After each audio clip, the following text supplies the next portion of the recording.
Hello guys, movie की starting एक police station में होती है जहां हम जेनिफर की पिक्चर देखते हैं जिसे उसके डैड स्कॉट एक वर्जीनिया की छोटे से विलेज में लेकर आए हैं।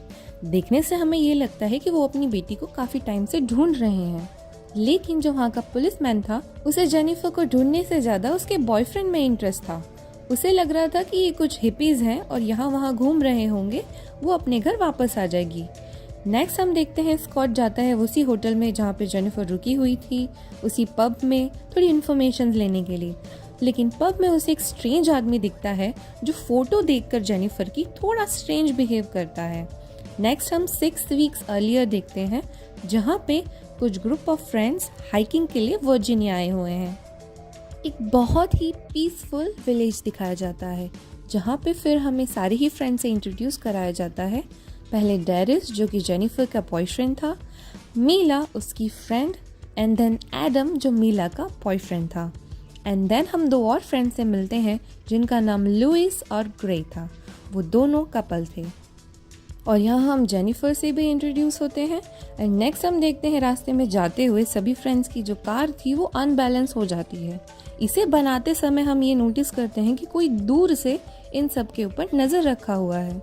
नेक्स्ट जब पासी के होटल में ये लोग स्टे करने जाते हैं तो स्ट्रेंज लेडी इन सबको वार्न करती है कि भूल के भी ट्रेल से बाहर मत जाना। नेक्स्ट सभी फ्रेंड्स रेस्टोरेंट में एंजॉय कर रहे होते हैं एंड स्टार्टिंग में देखा हुआ वो स्ट्रेंज पब मैन यहाँ पे हमें दिखता है। वो इन सभी फ्रेंड्स को बहुत इंसल्ट करता है, उन सबको बोलता है वेस्टलेस, यूजलेस, कि उनके पास जॉब ढंग की नहीं है, वो यहाँ पे आके खाली मस्ती करने आए हैं, उनका कोई मोटो नहीं है लाइफ का। देन जेनिफर उस आदमी को टोकते हुए बोलती है कि मेरे पास 2 मास्टर्स है, मीला यहाँ पे एक आर्कियोलॉजिस्ट है, एंड एडम ऐप डेवलपर है। ऐसे ही वो सारे फ्रेंड्स के बारे में बताती है। नेक्स्ट मीला उस आदमी को बताती है कि उसे लिवर प्रॉब्लम है और जल्द से जल्द उसे किसी डॉक्टर को मिलना चाहिए। नेक्स्ट हम देखते हैं जब सारे ही फ्रेंड्स पब के बाहर निकलते हैं तो उनकी कार के पास एक स्ट्रेंज आदमी खड़ा था। पता नहीं क्या कर रहा था वो, पर जैसे ही ये लोग उसको आवाज़ देते हैं वो खड़ा हो जाता है, इनको स्टेयर करने लगता है, वहाँ से गायब भी हो जाता है। फिर उसी रात वही आदमी जेनिफर के कमरे पे भी नज़र रखता हुआ दिखता है। नेक्स्ट मॉर्निंग हम देखते हैं जेनिफर जॉगिंग पे गई है और वहाँ पे उसे एक स्ट्रेंज लेडी मिलती है जिसका नाम ईडिथ था। वो वहाँ पे कुछ हैंडमेड चीज़ें बेच रही थी जिससे जेनिफर ने कुछ खरीदा भी था। एंड नेक्स्ट उसके साथ में एक रूथी नाम की छोटी बच्ची भी थी, वो भी बहुत स्ट्रेंज थी। हम जंगल का व्यू देखते हैं एंड सारे ही फ्रेंड्स ट्रैकिंग के लिए, हाइकिंग के लिए जा चुके हैं। सब खुशी खुशी जाते हैं। हम सारे ही फ्रेंड्स की तैयारी देखते हैं, हंसी मजाक देखते हैं, वो कितने खुश हैं, इतना खुला आसमान देखते हुए उनको देखते हैं और ऐसा लगता है कि सब ठीक चल रहा होता है। लेकिन तभी हम देखते हैं कि वो जो लेडी ने स्टार्टिंग में मना किया था कि ट्रेल के बाहर नहीं जाना, लेकिन डेरिस के मन में होता है कि हम ट्रेल के बाहर जाते हैं, हू नोस हमें क्या दिख जाए। पहले तो जेनिफर मना करती है बट उसके मनाने पे वो मान जाती है और वो लोग रॉन्ग टर्न ले लेते हैं। हम देखते हैं कि वो लोग अच्छे से रास्ता जा रहे हैं, ऐसा लगता है कि उनको सारे रूट्स पता हैं। लेकिन अचानक से बुरी चीज़ें होना चालू होती हैं और सबसे पहले हम दर्दनाक चीज़ देखते हैं कि एक वुड अपने आप गिरा आ रहा है इन सब के ऊपर। अनफॉर्चुनेटली वो ग्रे के ऊपर गिर जाता है एंड सारे ही फ्रेंड्स शॉक हो जाते हैं कि अचानक से क्या हो गया। देन सभी उठते हैं और नोटिस करते हैं कि ग्रे नहीं रहा। उसका जो शक्ल की हालत हुई थी वो सब देख के तो मानो ये लोगों के पैरों तले ज़मीन खिसक जाती है कि अभी एक ही पल हम सब इतना एंजॉय कर रहे थे और अब ये सब हो गया। सबकी शक्ल पे 12 बजे हुए थे, सभी बहुत डरे हुए थे, लेकिन वो लोग डिसाइड करते हैं कि रात को वही कैंपिंग करके सोएंगे। जेनिफर रात को कुछ नोटिस करती है कि कोई उसे देख रहा है। देन मॉर्निंग में सब मीला को ढूंढते हैं, मीला वहाँ पे नहीं थी। वहाँ ढूंढने के बाद उन्हें एक ग्रेवयार्ड मिलती है जहाँ पे उन्हें पता चलता है कि रात को उन्होंने यहीं पे कैंपिंग किया था। यहाँ पे उन्हें एक फाउंडेशन के बारे में पता चलता है। जेनिफर अभी भी सदमे में थी। जब वो लोग मीला को ढूंढने निकलते हैं तो जेनिफर को वापस से वहाँ पे कोई दिखता है। वो अपने फ्रेंड्स को बताती भी है कि रात को भी उसने किसी को नोटिस किया था और जब वो वुड का इंसिडेंट हुआ था तो वहाँ पे भी उसने किसी को देखा था। सडनली वहाँ पे वही लड़की रूथी आ जाती है। जेनिफर एडम को मना करती है कि उसे परेशान ना करे, पर एडम नहीं मानता और जाके एक गड्ढे में गिर जाता है।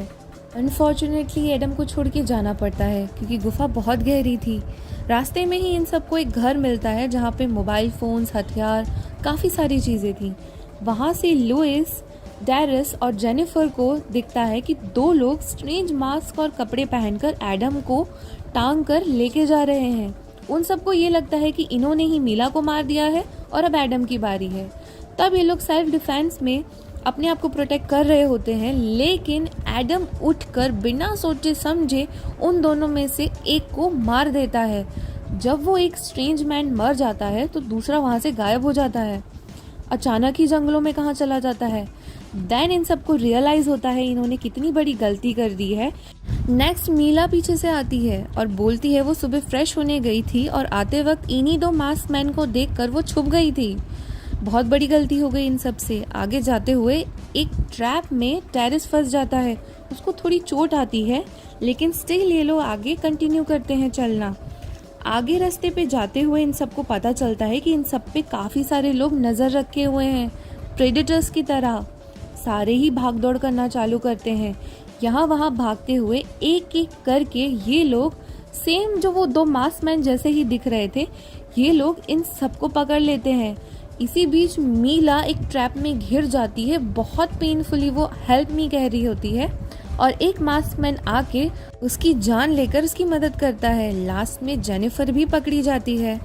नेक्स्ट सीन हमें दिखता है शहर का, जहाँ पे जेनिफर के डैड और उनकी फैमिली दिखाई जाती है, जहाँ पे पता चलता है कि जेनिफर की एक स्टेप मॉम थी, उनके दो बेटे थे और जेनिफर के डैड उसको ढूंढने के लिए काफ़ी कॉल कर रहे थे। नेक्स्ट हम देखते हैं कि जेनिफर को किसी गुफा में रखा गया है और वही लेडी ईदिथ आके उसको वार्न करती है कि चुप हो जाओ, नहीं तो बहुत बुरा होगा। फिर जेनिफर को बाहर निकाल के हमें दिखाया जाता है कि एक स्ट्रेंज विलेज है, काफ़ी सारे लोग वहाँ पे रह रहे हैं, खुद का काम कर रहे हैं। इन सारे फ्रेंड्स को मुंह पे मास्क पहना के ये लोग सब लेके जाते हैं एक स्ट्रेंज कोर्ट में। उस कोर्ट का नज़ारा बहुत डरावना था। उस कोर्ट में जाते ही ये सारी पेंटिंग्स, आर्टिकल्स, ये सब देखते हैं ये लोग, जैसे कि ये बहुत पुराना हो। वहाँ पे हम मिलते हैं स्कल या कम्युनिटी कह सकते हैं उसके लीडर से, और अब खुलते हैं असली पत्ते। हमें पता चलता है वो दो मास्क मैन जो एडम को ले जा रहे थे वो कोई मर्डरर्स नहीं थे, वो एडम की मदद कर रहे थे और मीला को भी कोई नुकसान उन्होंने नहीं पहुंचाया, जबकि उसकी मदद करी, वो बहुत पेन में थी। और अब एडम को उसकी सज़ा मिलेगी क्योंकि उसने उसी कल्ट के एक मेंबर को मार दिया। लीडर बहुत बेरहमी से एडम को लीडर एडम को मारने के बाद बाकी के बचे हुए फ्रेंड्स को काली गुफा में डालने की सजा देता है, जहाँ पे इनकी आंख को फोड़कर इन्हें डाल दिया जाएगा। लेकिन वहाँ पे जेनिफर दिमाग लगाती है और ऑफर करती है कि आप हमें यूज़ कर सकते हैं मारने के बजाय, मैं एक हेल्दी वुमन हूँ और आप मुझसे बच्चे पैदा करवा सकते हो। ये बोलने के बाद लीडर लुइस की आंखें तो फोड़कर उसे डाल देता है, लेकिन डैरिस और जेनिफर को छोड़ देता है। वो उन दोनों पे मार्क लगाता है अपनी कम्युनिटी का, प्रॉमिसेस कुछ लेता है और उन्हें अपनी कम्युनिटी का मेंबर घोषित कर दिया जाता है। लेकिन वो इन्हें वार्न भी करता है कि अगर भागने की कोशिश करी तो अंजाम उन्हें पता है। पर आगे हमें मालूम पड़ता है कि जेनिफर को उसी लीडर की वाइफ बना दिया गया है और टेरिस को वहाँ पे डेवलपमेंट के काम से रखा हुआ है। नेक्स्ट हम स्कॉट को देखते हैं जो अभी जेनिफर को ढूंढ ही रहा है। वो एक आदमी के पास जाता है जिसने जंगल देखा हुआ है और वो प्रॉमिस करता है कि वो उसे इन कम्युनिटी वालों के पास लेके जाएगा। लेकिन जैसे ही वो लोग जंगल में एंटर करते हैं वो आदमी की मौत हो जाती है और स्कॉट को पकड़ लिया जाता है।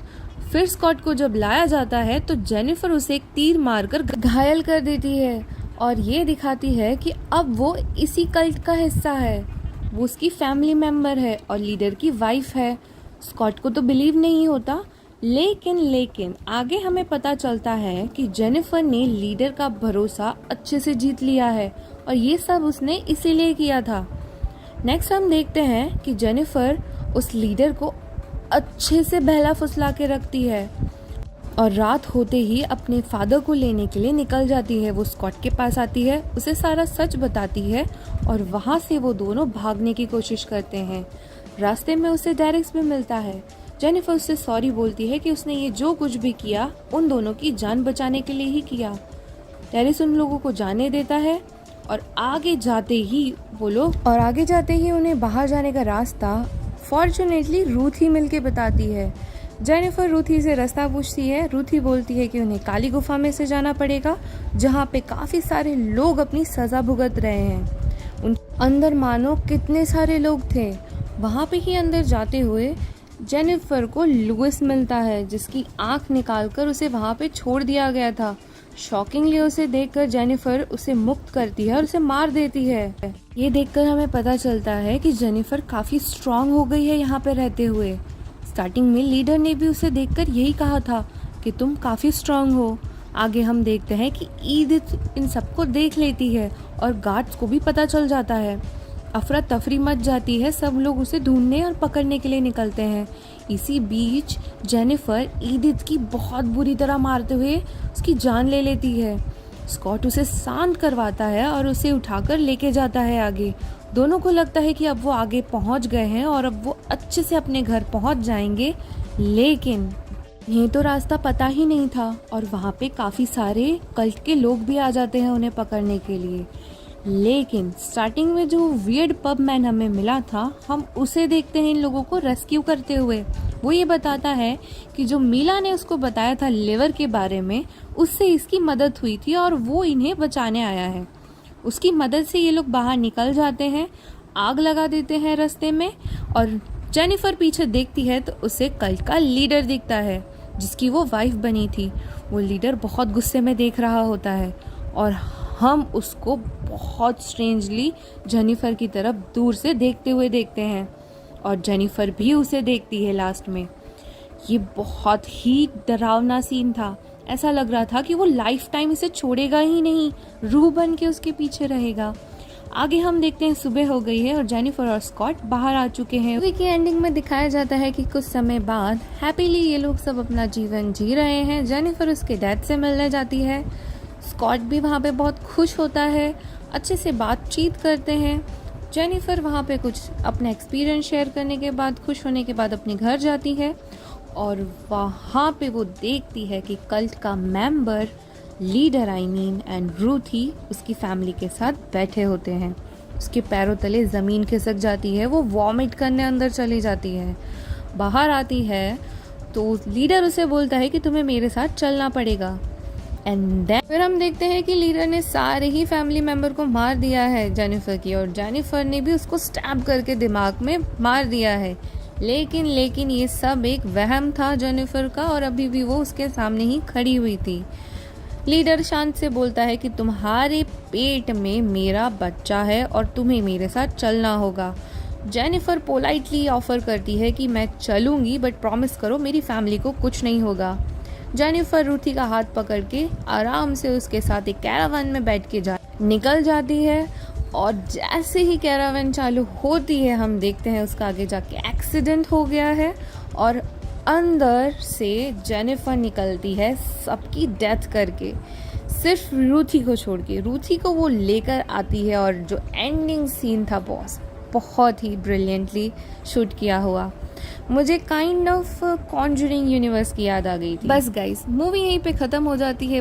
बहुत मुझे अच्छी लगी है मूवी। रॉन्ग टर्न की जो सीरीज़ है उसमें ये वाली मेरी वन ऑफ द फेवरेट है, क्योंकि इसकी स्टोरी लाइन काफ़ी अलग थी। इसमें थर्ड फिंगर ये सब नहीं थे, स्टिल बहुत यूनिक स्टोरी थी। Thank you for watching guys. Please like, subscribe and share video. Thank you.